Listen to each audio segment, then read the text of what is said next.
Le queremos dar la bienvenida y estos aplausos que empiezan a sonar, aplausos que suenan. Ahí está, perfecto, muy bien. Siempre a Ramiro Correa. Qué espectáculo. Nuestro economista de cabecera, economista en jefe del Centro de Estudios para el Desarrollo, del CED. Tantas cosas para hablar, Ramiro, ¿no? Increíble todo lo que pasa. ¿En qué andamos? Bueno, hubo una interpelación. Hubo una interpelación. ¿Qué pasó? No, fue una intervención corta. Se sabía que, por supuesto, no iba a tener ningún tipo de consecuencias. Exacto. Ayer estuve hablando incluso con el miembro interpelante, con Sergio Botana. Una entrevista va a salir en búsqueda. Y él dice que él me decía que de ahí emergieron algunas cuestiones que quizás no estaban del todo claras. Y quiero hablarlas contigo. Como que se admite que hay una desaceleración desaceleración de la economía. Correcto. ¿No? Que se logra admitir que no se van a alcanzar algunas metas. Bueno, planteó su preocupación por el atraso cambiario, en fin.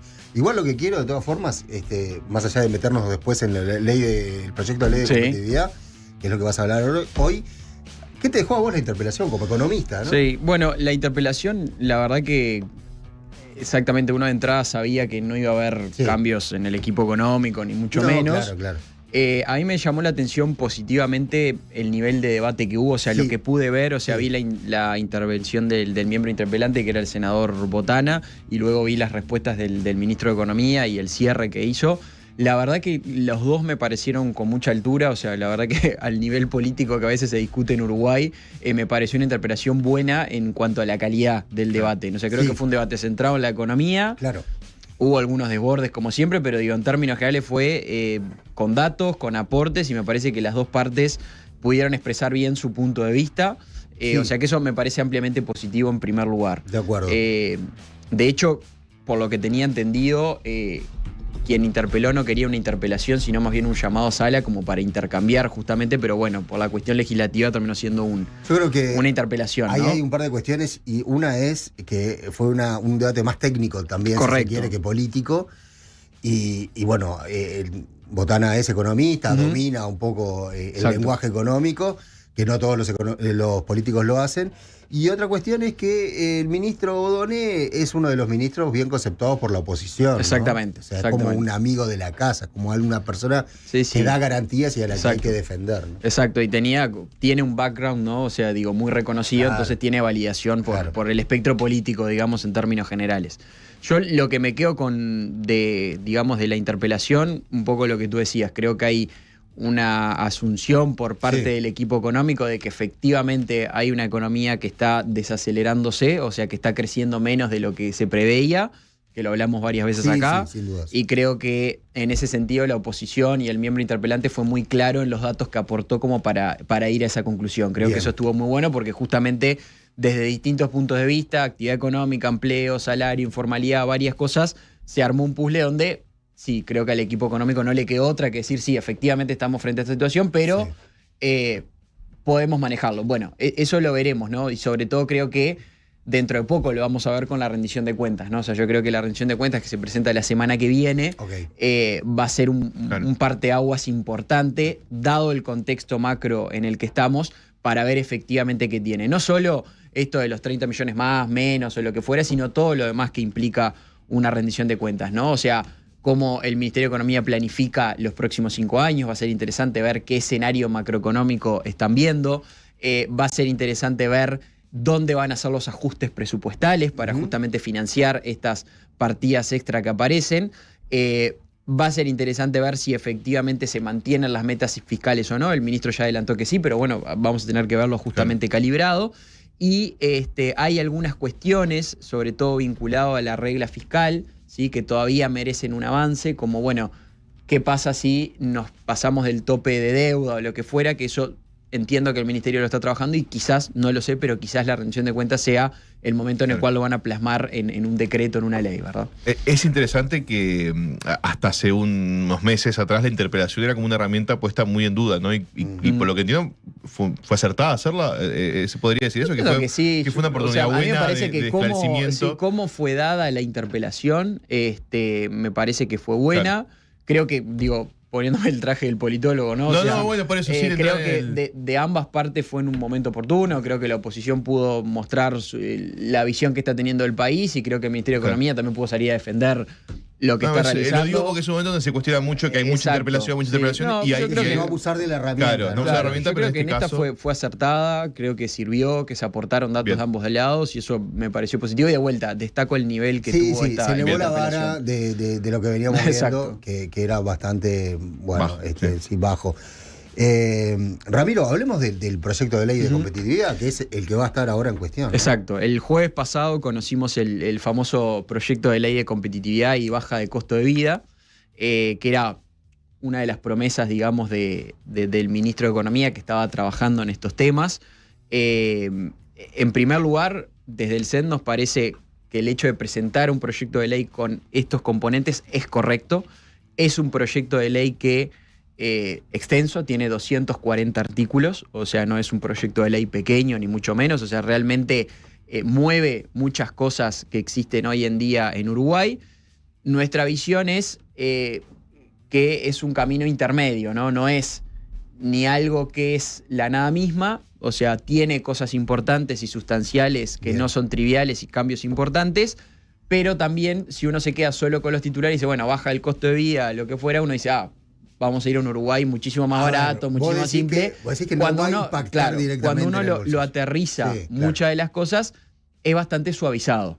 ¿No? O sea, decir, bueno, entrando en los capítulos, ¿no? Tenemos un primer capítulo que es de simplificación de trámites, de burocracia, que hemos hablado 1000 veces. Súper acertado que se trabaje sobre ese tema, ¿no? O sea, en el Estado uruguayo tenemos duplicación, triplicación de cuando te piden un papel acá, allá, lo que fuera. Bueno, hay un criterio general que me parece correcto, que es que se busca el camino más simple, ¿tá? y el concepto más general, a todo nivel del sector público. Y eso es bastante importante y eso me parece un marco de razonamiento que es correcto. Punto fuerte del proyecto. Exactamente. Al mismo tiempo, por ejemplo, se permiten habilitaciones de productos, sobre todo sanitarios, que ya están habilitados en otros países que tienen buen control sanitario, que cuando lleguen a Uruguay esa habilitación ya cuente como una habilitación propia. O sea, que no frene, digamos, bueno, yo voy a traer un nuevo producto, ya sea médico, de higiene, lo que fuera, y tengo que testear, probar y todo lo más cuando es algo que ya está testeado en Estados Unidos. Y eso tranca un montón y puede trancar durante años. Exactamente, no sé, y es un costo, ¿no? Para los empresarios y todo lo demás. Bueno, después hay una cuestión también de unificación de solicitudes que te puede hacer el Estado. Es decir, bueno, si tú ya presentaste para este trámite en tal oficina tal papel, que no te lo pidan de nuevo, algo que parece tan simple, pero de sentido común, ¿no? Aterrizarlo a la tierra en una empresa. Que recordemos, cuando hablamos de empresario en Uruguay, es una persona que trabaja con 3, 4 personas más. No nos imaginemos el mega empresario Elon Musk o lo que fuera, ¿no? O sea, el empresario uruguayo, en el 95% de los casos, es una MIPYME, ¿no? Que cuando tiene que hacer un trámite de tipo, muchas veces va él mismo a hacer el trámite y tiene un costo eso, porque perdés un día de trabajo, porque tenés que ausentarte o porque tenés que mandar a un empleado a hacer una determinada actividad. Bueno, entonces, eso va en el buen sentido. A nosotros desde el CEN nos hubiera gustado que fuera más profundo esto, o sea, cuando uno ve los trámites que se van a simplificar y agilizar, se determinan como los de bajo riesgo, ¿no? Entonces, no van a ser todos los trámites del Estado, ni mucho menos, sino que algunos, pero de vuelta, la dirección va en el buen sentido. Arranca suavecito también. Exactamente. Sí, son esas cosas que cuando se ven que funcionan efectivamente, quizás se pueden ir ampliando a otros sectores. La esperanza es esa, ¿no? O sea, una vez si esto se apruebe, hay que reglamentarlo, o sea, esto va a llevar un tiempo y todo. Primero porque hay que aprobarlo, ¿no? Y todos sabemos que el proyecto que va a salir no va a ser el mismo que va a entrar, claramente. Acá va a haber un juego de intereses, o sea, acá hay sectores económicos que son afectados, desde nuestro punto de vista, legítimamente, en la forma correcta, pero que van a hacer su juego, claramente. Y entonces, bueno, hay que ver qué queda, ¿no? Después hay un capítulo que me parece súper interesante, el capítulo 2, que es justamente facilitación del comercio exterior, que ahí Uruguay tiene un montón de trabas, sobre todo burocráticas, para la importación de productos, para los controles sanitarios, ¿no? Que muchas veces terminan generando monopolios privados que permiten cobrarnos carísimos productos que en la región son mucho más baratos y que no tiene sentido, porque son productos que ni siquiera se fabrican acá. O sea, no hay un argumento de que, bueno, por lo menos se está fabricando acá, está mal igual, pero ¿no? Entonces, bueno, ahí creo que el caso canónico, digamos, es bueno, que se va a permitir una competencia intramarca, es decir, adentro de la misma marca de un producto. ¿Esto qué quiere decir? Si yo traigo un producto importado dentro del marco productos sanitarios y domisanitarios, una determinada marca de pasta de diente, bueno, yo la traigo, yo la registro, hasta ahora el Ministerio de Salud Pública me pide una serie de documentación que solo la puedo conseguir si soy importador exclusivo, básicamente. Claro. Bueno, ahora se va a permitir que si ese producto ya fue importado, registrado en el MSP, nosotros tres que queremos traerlo también nos podemos enganchar de ese registro original. O sea, hay muchos papeles que no nos los van a pedir que probablemente el importador exclusivo no nos lo dé y por eso genera un monopolio privado, ¿no? Entonces va a permitir que muchos importadores traigan la misma marca y haya esa competencia intramarca, lo cual desde la teoría económica, si aumenta la competencia, los precios deberían bajar y eso está demostrado exactamente en muchos productos, ¿no? Creo que ahí es un buen punto. Interesante. Esto el ministro lo trabajó previo a ser ministro, desde el Centro de Estudios para el Desarrollo también, desde el 2021 venimos trabajando este tema, o sea, había un diagnóstico bastante claro. Creo que el proyecto de ley llega en un momento de opinión pública de que sí, Uruguay es caro, que hay un problema y hay un trabajo acumulado de mucha gente de identificar estos trabas, ¿no? Y que eso el laburo acumulado porque realmente llega en ese momento de mucho trabajo acumulado. En la campaña anterior se habló bastante. Bueno, si uno lo ve, por suerte todos los partidos políticos proponían cuestiones similares, ¿no? Lo cual quiere decir que hubo un mensaje correcto en muchos sentidos, ¿no? Después hay cuestiones anecdóticas que son hasta graciosas, ¿no? Por ejemplo, que se eliminó la prohibición de abrir las carnicerías los días domingos, que eso es algo que venía en 1934. Estaba prohibido. Que estaba prohibido, que todos sabemos que en realidad funcionaban y que lo que fuera, pero había una ley que decía eso. Caray, bueno, yo no tenía idea de eso. Se deroga, ¿no? Quiero preguntar algo. ¿Se sabe cuando se hicieron esa ley que el día que más se come asado es el domingo? Claro, exacto, ese tipo de cosas, ¿no? Digo, o sea, que existe en nuestro país de legislación que carece de absoluto sentido, ¿no? Ningún sentido. Bueno, eso se elimina, por ejemplo. Un chiste del mundo del revés. Para las bebidas alcohólicas, por ejemplo, en Uruguay está prohibido hasta el día de hoy vender en botellas de más de 1 litro. Ahora se habilita la producción y la venta en botellas de más de 1 litro de bebidas alcohólicas, que no estaba permitido. ¿no? Eso es interesante. Claro, eso son cuestiones más anecdóticas, pero ¿qué hacen a la cuestión? ¿no? Después ves el cambio en la Exactamente, exacto, ¿no? Otra cuestión que es... Me rompió la cabeza de las carnicerías. Prometo, no sé el origen de por qué estaba prohibido, lo voy a investigar, pero se tira abajo eso. Porque es así y es verdad. Claro, después con los supermercados y todo lo demás, exactamente. Uno no extraña a una carnicería. Claro. Cerrada un domingo. Pero imagínense que no existiera, ¿no? Claro, es increíble. Bueno, se permite, por ejemplo, si se aprueba esta ley, se va a permitir importar camiones pesados usados. Un paréntesis muy rápido, pero la explicación era que se crea originalmente para garantizar el descanso semanal obligatorio. Era una medida como para garantizar el descanso semanal obligatorio de los carniceros. De los carniceros. De los trabajadores del sector. Claro. El domingo que sea un día de mucho laburo. Exacto, exactamente, ¿no? Sí. Bueno, por esto les decía, se va a permitir importar camiones pesados usados desde otros países, ¿no? Que no es lo mismo que traerlo nuevo. Entonces, bueno, por ejemplo, esto me lo imagino para gobiernos departamentales puede ser una gran herramienta, ¿no? Porque para obras, para lo que fuera, traerlo importado a un país limítrofe, Brasil o Argentina, parece súper interesante. Y luego hay una parte que es, yo creo que acá hay un cambio muy trascendental que tiene que ver con la institucionalidad que tenemos en Uruguay para promover y defender la competencia. La Comisión de Defensa de la Competencia, que hoy en día es un organismo que depende del Ministerio de Economía y Finanzas, va a pasar a ser un ente descentralizado, que va a tener su propio directorio, va a tener 3 directores políticos claramente, va a tener un equipo técnico reforzado, es decir, acá en la Comisión de Defensa de la Competencia entra, por ejemplo, casos donde se detecta que un grupo de empresas están acordando los precios, que eso está prohibido por la ley, ¿no? Y eso lleva todo un trabajo técnico que hay que demostrarlo, ¿no? O sea, es un trabajo econométrico que lleva mucho tiempo. Hoy en día está bajo el ala del Ministerio de Economía. Del Ministerio de Economía, claro, ¿no? Y bastante reducido, ¿no? Acá se le da más importancia institucional y se lo refuerza, lo cual es muy bueno. Si uno mira, ejemplo, Estados Unidos, las empresas tienen terror a la Comisión de Defensa de la Competencia, justamente que no los descubran, que están haciendo algún acuerdo privado, que pasa mucho. ¿no? O sea, y explica muchos precios altos en algunas cosas. Exactamente, ¿no? Hace muchos años hubo un problema, ¿se acuerdan? Con Fábricas Nacionales de Cerveza, que lo que hacía era presionar a las grandes superficies, a los supermercados, para que no dejaran entrar heladeras con otras cervezas que no eran producidas por FNC. Le decían, bueno, si vos aceptás que entre estas, yo te saco mi producto del supermercado. Y el supermercado quería tener todas las cervezas porque la gente va a comprar eso y después compra otras cosas. Bueno, eso, por ejemplo, fue un caso que se denunció y la comisión le aplicó una multa a Fábrica Nacional de Cerveza, que en su momento fueron $2 millones de multa y obviamente la prohibición, ¿no? Entonces acá hay algo muy interesante, muy relevante, o sea, que es reforzar esta comisión, traer más técnicos que trabajen y separar sobre todo el trabajo de decisión de esto hay que castigarlo o no, con el trabajo técnico de investigación, que hoy en día está todo medio mezclado en la Comisión de Defensa de la Competencia, lo cual es ampliamente positivo. Después, en la parte que a nosotros no nos gusta o que creemos que hay espacios de mejora,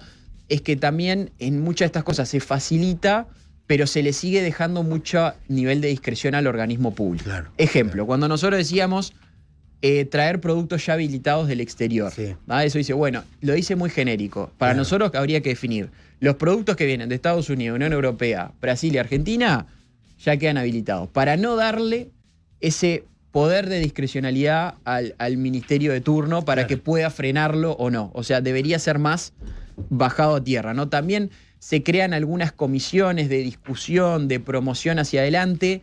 Eso puede terminar en una discusión eterna hacia adelante que no resuelva nada, o quizás más carga burocrática que la que se quiere eliminar, sí, ¿no? Entonces siempre ahí está la tentación de querer ir a eso. Entonces, para cerrar, digamos, en términos generales nos parece un proyecto de ley en la buena dirección, que tiene espacios de mejora. De hecho, en el CED ya estamos trabajando en análisis profundo de eso para poder presentarlo y comunicarlo, pero que creemos que es una discusión súper interesante. O sea que en el Uruguay hacía tiempo que no se daba un proyecto de ley que ponga de este tipo mesa que discute muchas cosas que las dábamos por hechas y que efectivamente no tenían por qué ser así. Bien, genial. Gran resumen, Ramiro. Este proyecto. ¿Cuál es el recorrido que tiene ahora? Bueno, no sabemos si ingresa por diputados o senadores, hay que ver por dónde ingresa. A mí me queda la duda del cuándo, porque ahora se presenta la rendición de cuentas. Entonces son dos proyectos grandes. Muy potentes. Claro, la rendición de cuentas va a la comisión directo, o sea, hay una comisión de Hacienda integrada con presupuesto que la trabaja, o sea, que quizás eso vaya en paralelo, ¿no? Pero ojalá que ingrese cuanto antes y empiece la negociación cuanto antes. ¿Vos sentís que es de esos proyectos que ingresa un caballo y sale un camello? Esperemos que no. Ojalá que no. Ojalá que no. No, porque hay margen para muchas cosas. Capaz que está bueno que hay algunas cuestiones mínimas que tengan que afinar. Hay que esperar que van a haber cambios. O sea, el proyecto no va a ser el original tal cual está planteado. Capaz que son cambios para mejor. Claro. No, lo que entusiasma, entre comillas, es que se entiende que en varios temas hay un consenso aparentemente que trasciende los partidos. Yo entiendo que es un proyecto que digo, desde el punto de vista que casi todos los partidos políticos que están en el Parlamento lo tenían algo parecido en su programa de gobierno, sería un sinsentido que no estén a favor a priori con una discusión, ¿no? También cabe destacar que este proyecto se construyó y el Ministerio de Economía lo armó con aportes de todos, incluido el CED, varios think tanks que más estamos, consultoras, cámaras empresariales, sindicatos, obviamente. O sea, fue un proyecto bastante abierto y receptivo, lo cual también está bueno porque permite la defensa desde el exterior, ¿no? O sea, desde nosotros. Y una sola cosa queda rebotando en mi cabeza desde que me lo dijiste, que es, este es el país del Cerro Chato, de los presos en libertad, y de las carnicerías cerradas los días de los domingos, ¿no? Exacto. Impresionante. Sí. Te mató. Que me voló la cabeza. Bueno, hay otra cosa, regulación laboral. Sí. En teoría, por ley, uno debería tomarse bloques de 10 días. Claro. No te podrías tomar un día, todos lo hacemos. Pero, bueno, ahí hay un punto, dejo el titular nomás. Sí. Con esta ley va a ayudar, nosotros entendemos que si se aprueba, correcto, para mover la competitividad de verdad en nuestro país, hay que atacar otros temas que esta ley no toca. Regulación del mercado laboral, tarifas públicas y seguir profundizando la inserción internacional, ¿no? Estos aplausos que suenan son para Ramiro Correa, nuestro economista de cabecera, el hombre que nos aterriza la economía a nosotros como si fuéramos idiotas, que lo somos. Idiotas totales. No, pero muy interesante y para estar en tema. Gracias.